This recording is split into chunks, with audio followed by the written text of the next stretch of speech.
Hey Vikas, I keep hearing that investing is risky and unpredictable. Is that true? Well, Sapna, investing does involve some level of risk, but it depends on your approach and understanding. Oh, can you explain?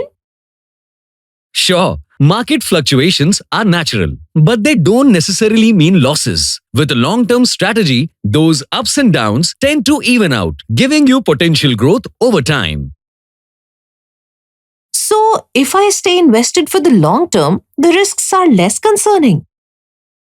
Exactly. Patience and discipline are your best allies. Plus, diversifying your investments helps balance risks across different asset classes.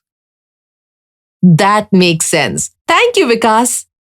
An investor education and awareness initiative of Nippon India Mutual Fund. Mutual fund investments are subject to market risks. Read all scheme-related documents carefully.